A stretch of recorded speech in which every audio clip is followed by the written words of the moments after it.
Hardik Patel during his roadshow in Vadodara on Tuesday. He covered nearly 10 kilometers before wrapping up the roadshow. Bhupendra Rana. The atmosphere was charged up. Provocative speeches against Prime Minister Narendra Modi and BJP President Amit Shah were on. One of the speakers, who had come from Haryana, used abusive words against the BJP, which was cheered by the crowd. The slogan of Jai Sardar, Jai Patidar reverberates across the neighborhood in Nicole, traditionally a BJP bastion, on Monday night as a song dedicated to the community plays in the background. After hours of wait, 23-year-old Hardik Patel arrives at around 9:30 p.m. amid a rousing welcome. There is a frenzy in the crowd. Thousands of youngsters cheer for him, jostle with each other to have a glimpse of the PAA's leader, one selfie with him. Every word that Hardik speaks is reciprocated by the crowd in complete frenzy. Fathers put their sons on their shoulders to let them see the leader who seems to have united Patidars against the BJP. Girls try to stand on barricade and women stand on chairs to cheer for him. The whole event, the show of rose petals, firecrackers and loud music, dazzle the crowd. Read Gujarat Assembly elections where Hardik Patel lives. BJP fingers crossed. But despite this rock concert-like event and Hardik performing like a rock star, there are voices that should worry him as well as the Congress, which is banking on his support in this election. Ruchik Patel and his classmate Vishal Patel, both 19 and residents of Naroda, have come to see Hardik for being a fellow Patidar. I am going to cast my vote for the first time on November 14th, and it will be for the BJP. I am here to support Hardik only for being a Patidar, he says. His classmate agrees and adds, "We agree with Hardik for reservation to Patidars in jobs and education, but we can't vote for the Congress. I think Patidar should have a separate political party." Satish Patel, a businessman from Naroda, says the BJP has become arrogant and rules like a dictator, and that there is too much corruption, and business opportunities have gone down.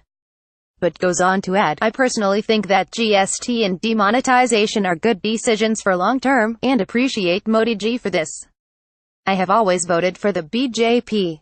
We have issues with state BJP leadership and they should go." However, 25-year-old Parth Patel, who runs a factory in Gursamnath district and voted against the BJP, says, "I have come here on my own to campaign against the BJP. I am doing this to teach the BJP a lesson for the atrocities it committed on Patidars during the 2015 agitation. I used to like Modi ji, but even he didn't utter a word of sympathy against police action." Also read strong undercurrent against BJP. "A big shift is coming here," says Rahul. In the same frenzy crowd, there were many teenagers, who though are not eligible to vote, have come to listen to Hardik. They say that they like Modi, but support Hardik. "I like Modi more than Hardik. I am supporting Hardik since he is raising community problem," says Krish Patel, who studies in class 12. A group of middle-aged men sitting in a corner of the road after the meeting got over discuss impact of Hardik's in the election.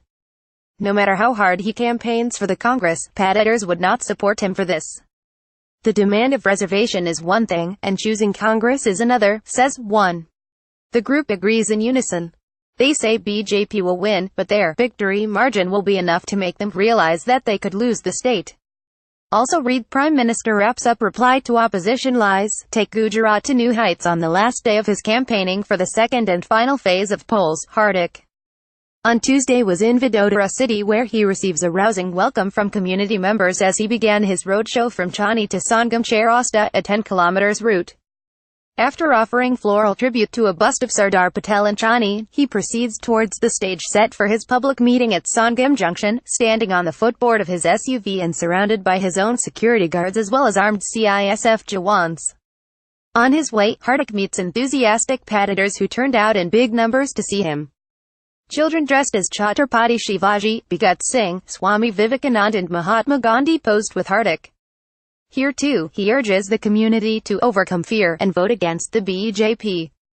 In the rally, were hundreds of Patidar youths, who could not help but scream, "Hardik bhai," for selfies. Several Patidar youngsters take out their phones as they live stream the roadshow on social media. "I have come out to see Hardik as he doesn't visit Vadodara often. I feel he speaks up what all of us are feeling. I am graduating in engineering, but yet to get placement. I am anxious," says Nikhil Patel, a resident of Keralabag.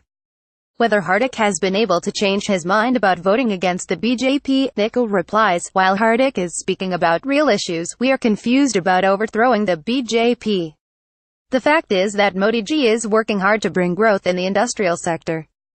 So, will it help if the BJP goes out of power in Gujarat? Several women, who turned out on the terraces and verandas of the buildings along the route to catch a glimpse of Hardik, wave at the young Patidar leader.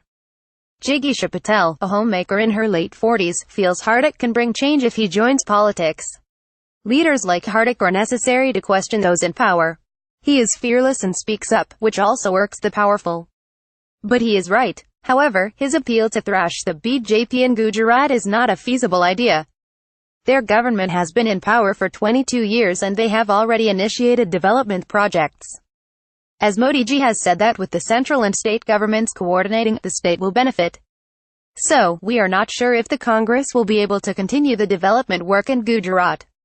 As Hardik reaches the podium at Sangam Cross Road, in the backdrop of a famous mobile phone store, several youngsters fervently hold up their handsets to make videos and click pictures of their leader. From the stage, in his trademark style, Hardik attacks the BJP, Modi and Amit Shah. The crowd cheers. Hardik's speech is hurried and shorter than his usual fiery self. The reason being the clock ticking towards 5 p.m., when campaigning must come to an end. Around 4:45 p.m., Hardik attacks Modi and addresses the issue of according izzat to the Prime Minister. He tells the crowd, "Many of you must be thinking that this 24-year-old young boy does not give Prime Minister like Modi much izzat. Of course, I respect the post of the Prime Minister. But the fact is that he is Prime Minister because we voted for him. That is respect enough." Moreover, when he was Chief Minister and declared as the Prime Ministerial candidate, he abused Sonia Gandhi, who was leading the government in power at that time. Did he not think of the izzat then? He also speaks about Modi making an issue out of suspended Congress leader Mani Shankar Iyar's niche comment. Mani Shankar Iyar called him Modi niche, and the next day BJP issued advertisements in newspapers that the people of Gujarat will avenge this insult. You imagine that he is confident that the people of Gujarat will avenge the insult of the word niche, but he has no regard for the killing of 14 Patidar youths by the police, which we have to avenge. When it became a matter about him, he is pushing the public to fight his war. Open your eyes and see the truth. Throw out the fear in your mind and go to the polling booths to vote for the party or candidate that you believe will amplify your voice and not be arrogant as the current government. No one can threaten you inside a polling station, and you must exercise your right to vote judiciously. It is a matter of the future of the community and the state, he concludes as the crowd cheers. For all the latest elections news, download Indian Express app.